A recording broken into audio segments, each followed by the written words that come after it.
چیزیں ہوتی ہیں جو آپ کے عقیدے کو افیکٹ کرتے ہیں، جیسے صحابہ اکرام رضوان علیہم اجمعین کا احترام کرنا ہم سب پہ واجب ہے۔ ایک بندہ ممبر پہ بیٹھ کے، اسٹیج پہ بیٹھ کے اوپر ان پہ تبرہ کرے گا، ان کو برا بھلا کہے گا، نعوذ باللہ، تو سمہاؤ یہ ویسے تو آپ کے عقیدے کو ڈسٹرائے کرنے کے لیے چیز کافی ہے۔ دیکھیں اس بارے میں پھر میں بات نہیں کرتا کیونکہ میرے پاس اتنا علم نہیں ہے، میں آپ کو اس لیے بات کر رہا ہوں، اور میں نے یہ بات بڑی سوچ سمجھ کی، ان کو مجھ سے اختلاف ہو سکتا ہے کیونکہ ان کو ہر اس بندے سے اختلاف ہے جو ان کا اسٹوڈنٹ نہیں ہے۔ کائنات میں ایک بندہ بھی نہیں ہے جس کو صحیح کہتے ہوں، حیات شاید فوت شدگان میں ہوں۔ اور دوسری بات یہ ہے کہ میں یہ سمجھتا ہوں کہ دین پھیلانے کے لیے اخلاق کی بڑی ضروری چیز ہوتی ہے۔ میں آپ میں کوئی ایپ دیکھوں اور یا میں آپ کے بڑوں میں کوئی ایپ دیکھوں اور آپ کو میں کہوں تیرا بڑا این آپ مجھ سے چڑ کھا جائیں گے، تیرا بڑا ایسی گالیاں نکالوں، یہ طریقہ نہیں ہے۔ میں آپ کو اصلاح میں بیٹھ کروں، یار آؤ یار، اللہ کے سپرد ہے، جو ہو گیا سو ہو گیا، یہ اصل چیز ہے، یہ ہے، آپ آئیں، یہ سمجھیں، یہ جو ہے فیکٹس ہیں، اور یہ قرآن کہتا ہے، یہ حدیث کہتا ہے، یہ تین دین ہے۔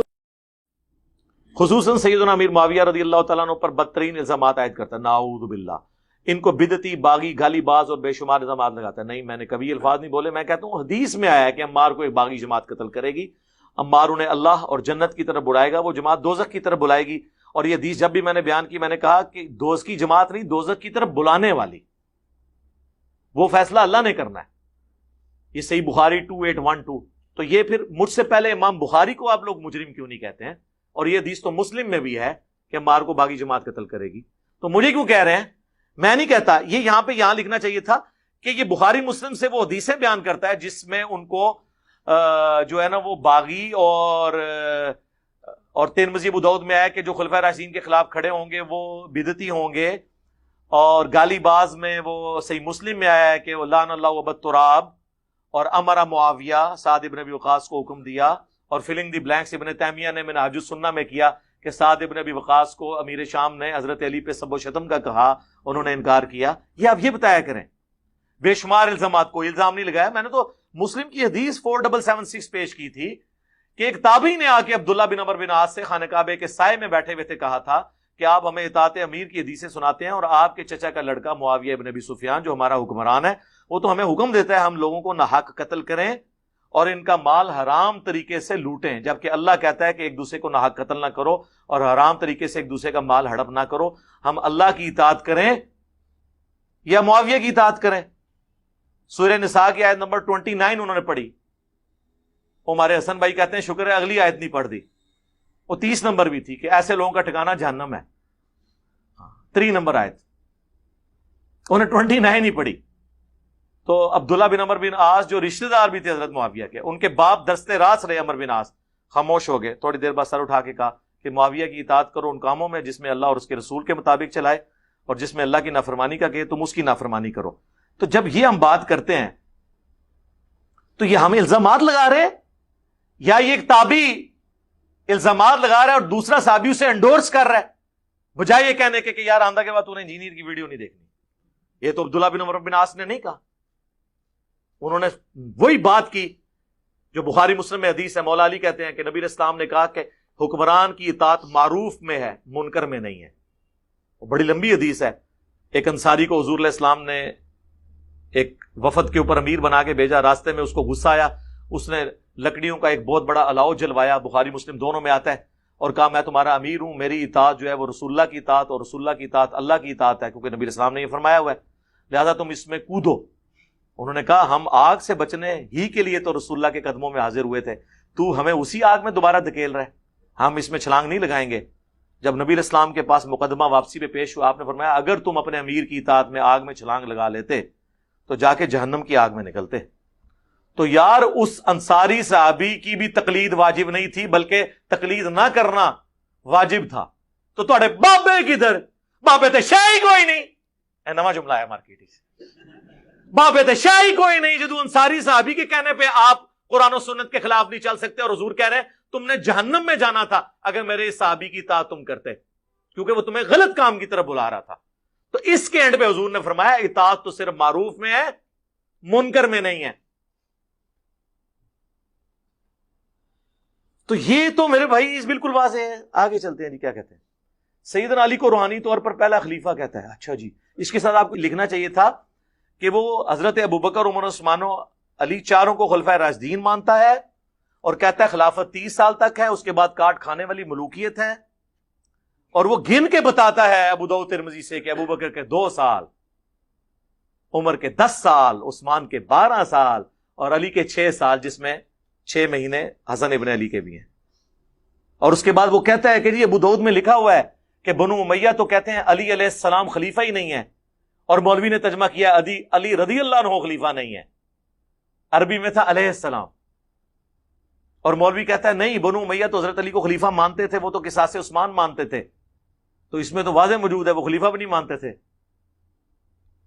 اور پھر جواب میں حضور کے آزاد کردہ غلام وہ کہتے ہیں کہ ان کی پیٹھ سے جھوٹ ہے جو نکلا ہے، حق تو یہ ہے کہ ان کی اپنی بادشاہت بدترین ہے روئے ارض کے اوپر، اور مصنف ابن ابی شیبہ میں اور مسند ابی داؤد طیالسی کے اندر ہے کہ بدترین بادشاہ ہیں، اور پہلا بادشاہ ان میں معاویہ ابن ابی سفیان ہے رضی اللہ عنہ۔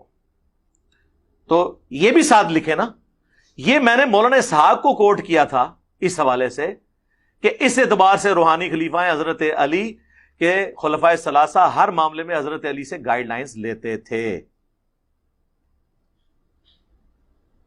چیف جسٹس حضرت عمر کے دور میں کون؟ سیدنا علی، ہر معاملے میں وہ ان کو آگے رکھتے تھے اہل البیت ہونے کی وجہ سے۔ میں نے ان معنوں میں بات کی تھی کہ سنی شیعہ اپنا جھگڑا ختم کریں اور اس ٹاپک کے اوپر آ جائے کہ ٹھیک ہے اگر آپ کہتے ہو نا علی دا پہلا نمبر تو آپ کہیں کہ ٹھیک ہے روحانی اعتبار سے نبی علیہ السلام کے وہ جانشین ہے، ہاں لیکن پولیٹیکلی حضور کے خلیفہ صحابہ کے اجماع سے سیدنا ابو بکر ہے، اور اس پہ میری ویڈیو بھی آ چکی ہے کہ رسول اللہ کا خلیفہ کون ہے۔ ہمارے نزدیک تو قرآن و سنت کے دلائل کی روشنی میں رسول اللہ کا اصل خلیفہ قیامت تک کے لیے قرآن ہے، یہ نبی علیہ السلام کے پولیٹیکل خلفاء ہیں، روحانی خلفاء ہیں، کیونکہ خلیفہ وہ ہوتا ہے جو زندہ ہو۔ اگر آج مجھے حضور کے خلیفہ تک پہنچنا ہے میں کدھر جاؤں؟ سارے فوت ہو چکے ہیں۔ اگر فوت ہونے سے مسئلہ ختم ہونا ہے تو حضرت ابوبکر صدیق 2 سال بعد فوت ہو گئے، تو اینڈ رزلٹ تو یہ نکلا کہ حضرت ابوبکر سے بھی میں اکتساب نہیں کر سکتا، حضرت عمر سے بھی نہیں کر سکتا، عثمان و علی سے بھی کسی صحابی سے نہیں کر سکتا، فوت تو سارے ہو چکے ہیں نبی علیہ السلام کی طرح، اللہ کی جنتوں میں زندہ ہے، لیکن قرآن فوت نہیں ہوا، قرآن قیامت تک ہے، یہ اصل خلیفہ، اور اس میں میری ویڈیو ریکارڈ موجود ہے۔ تو یہ اس کو بالکل آؤٹ آف کانٹیکسٹ انہوں نے پیش کیا۔ لوگ کہتے ہیں جی کہ آپ نے کہہ دیا کروڑوں معاویہ ایک عمار کے برابر نہیں، اس پہ رجوع کریں۔ جی میں رجوع کرتا ہوں، اللہ تعالیٰ میری غلطی معاف کرے، خربوں معاویہ ایک عمار کے برابر نہیں، اور میں مسلم شریف سے ثابت کروں گا، آپ کو بخاری شریف سے ثابت کروں گا۔ سنیں، بخاری اور مسلم دونوں میں حدیث ہے، اور مسلم میں تفصیل ہے کہ حضرت خالد بن ولید نے جذبات میں آ کر عبد الرحمن بن عوف کو گالیاں دے دی، اور یہ کیوں گالیاں دی تھی اس کی تفصیل حافظ ابن کثیر نے سورۃ الحدید کی 10 نمبر آیت کے کانٹیکسٹ میں لکھ دی ہے۔ وہ 10 نمبر آیت ہے نا سورۃ الحدید کی کہ جو فتح مکہ سے پہلے ایمان لے کر آئے اور جو بعد میں وہ برابر نہیں ہو سکتے، اس کی تفسیر میں لے کے آئے، اور کچھ حصہ اس کا صحیح بخاری میں موجود ہے کہ جب خالد بن ولید نے ایک قوم کے اوپر بغیر تحقیق کے چڑھائی کر دی اور انہیں قتل کیا، اور وہاں صحابہ میں اختلاف ہوا، وہ قبائل اجڑ تھے، ان پڑھ تھے، اعرابی تھے، انہوں نے کہا ہم اپنے دین سے پھر گئے، ہم اپنے دین سے پھر گئے، اور اس سے مراد وہ یہ کہہ رہے تھے ہم اپنے بت پرستی کے دین سے پھرے۔ خالد بن ولید یہ سمجھے یہ کہہ رہے ہیں ہم اسلام چھوڑ گئے، قتل کرنا شروع کیا، باقی صحابہ نے مخالفت کی، انہوں نے اپنے جو انہوں نے گرفتار کیے تھے انہیں قتل نہیں کیا، اور کہا ہم نبی اسلام کے پاس آئیں گے۔ اس وقت نعرہ بولا جاتا تھا اسلمنا، ہم نے اسلام قبول کیا، لیکن ان اجڑ لوگوں کو نہیں پتا تھا۔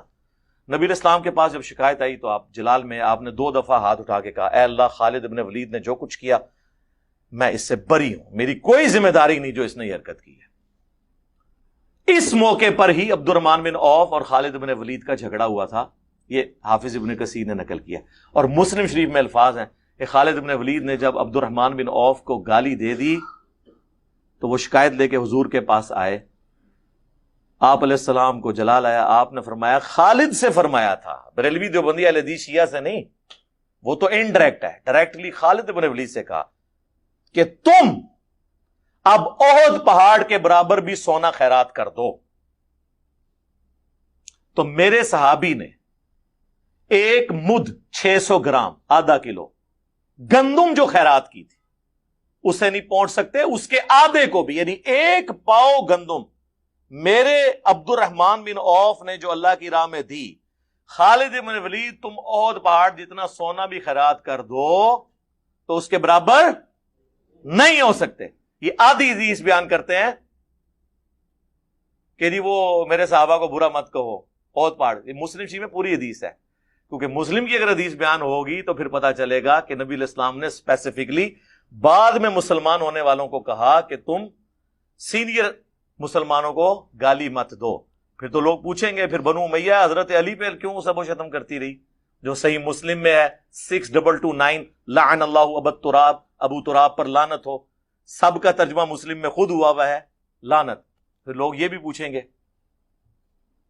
مسلم شریف میں دوسری حدیث سعد ابن ابی وقاص نے امیر شام کے سامنے کلمہ حق بلند کیا, حضرت علی کو سب کرنے سے انکار کیا. لوگ یہ بھی پوچھیں گے. تو اس لیے انہوں نے کہا یار آدھی حدیث بیان کرو, میرے صحابہ کو برا مت کہو. پوری حدیث بیان نہیں کی.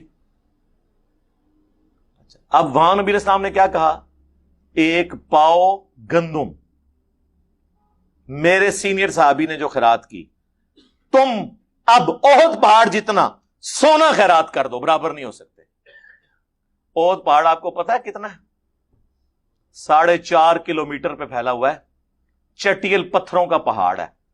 اس کی آپ ڈینسٹی کیلکولیٹ کریں. میرا تو کیلکولیٹر فیل ہو گیا تھا, کسی کے پاس سپر کمپیوٹر ہے تو کیلکولیٹ کر لے کہ 4.5 کلومیٹر پہ پھیلے ہوئے آلموسٹ ½ کلومیٹر اونچے اس پہاڑ پتھر کی ڈینسٹی کیلکولیٹ کرے, پھر اس کے برابر سونا اور اس کی قیمت نکالے, اور پھر دوسری طرف ایک پاؤ گندم کی قیمت نکالے, تو سر یہ اربوں نہیں کھربوں کی گیم نکلے گی. لہذا میں نے بخاری اور مسلم سے ثابت کر دیا, اور یہ بھی میں ابھی آگے چلوں گا. خالد ابن ولید فتح مکہ سے پہلے کے مسلمان ہیں, لیکن صلح حدیبیہ کے بعد ہوئے ہیں. نبی علیہ السلام نے صلح حدیبیہ کے بعد اور فتح مکہ سے پہلے مسلمان ہونے والوں کو بھی عبد الرحمن بن عوف کے برابر نہیں ہونے دیا, اور جو فتح مکہ کے بعد مسلمان ہوئے ہیں وہ حضرت علی کے برابری کا کریں, وہ تو آپ کیلکولیٹ ہی نہیں کر سکتے. تو میں نے یہ رجوع کرتا ہوں, میں نے جو کہا تھا کروڑوں معاویہ, میں کہتا ہوں کھرب ہا کھرب معاویہ ایک عمار ابن یاسر کے برابر نہیں ہے, اور میں نے بخاری مسلم سے ثابت کر دیا. جا کے سپر کمپیوٹر پہ کیلکولیٹ کروا لیں, ریشو پروپورشن نکال لینا قیمت کی, ایک پاؤ گندم کی قیمت اور 4.5 کلومیٹر پہ پھیلے ہوئے احد پہاڑ جو چٹیل پتھروں کا ہے اس کے برابر سونا کیلکولیٹ کریں. سر سونا تو ایک تولہ آج کل 1,15,000 تقریباً ہوا ہے, چلے موٹا کر کے 1 لاکھ بھی لگا لیں, اتنا تھا سونا 1 لاکھ کا ہے. تو لاکھ کا فرق تو یہی نکل آیا ہے, اتنی سی جگہ پہ, اتنی جگہ پہ ہی کروڑوں معاویہ پورے ہو جائیں گے. اور 4.5 کلومیٹر پہ تو کھربوں نہیں, کھرب ہاں کھرب. اور علی کی تو بات ہی نہیں ہو رہی. علی کی کیسے بات ہوگی؟ علی کا نام لینا چھوڑ دیں آپ. سر علی کو کوئی نہیں پہنچ سکتا, ان کا تو ذکر ہی نہ کریں. ہم سے پہلے تو بخاری مسلم کو جانتا ہی کوئی نہیں تھا. مولوی بھی خالی آپ پہ روب ڈالتے تھے ہر حدیث کے آگے بخاری شریف, نہ انہوں نے کبھی بخاری سے کوئی نمبر بتایا. ٹھیک ہے جی, ہمارے جا کے کوالٹی سکول میں پڑھایا جاتا تھا کہ بخاری کوئی ہوتی ہے. میں نے انجینئرنگ یونیورسٹی میں پہلی دفعہ بخاری دیکھی تھی, انجینئرنگ یونیورسٹی میں جا کے. یہ میں آپ کو 95 کی بات کروں, زمانے میں تو آپ سوچ سکتے ہیں نا, آج ہمارے بچوں کو بھی پتا ہے کہ بخاری شریف میں کیا لکھا ہوا ہے. بخاری میں 2812 کیا ہے؟ عمار کو باغی جماعت قتل کرے گی. مسلم میں 240 علی سے محبت نہیں رکھے گا مگر مومن, علی سے بغض نہیں رکھے گا مگر منافق. نمبروں کے ساتھ حدیثیں پتہ ہے. تو ہمیں کوئی کہے گا کہ ہم نعوذ باللہ محدثین پہ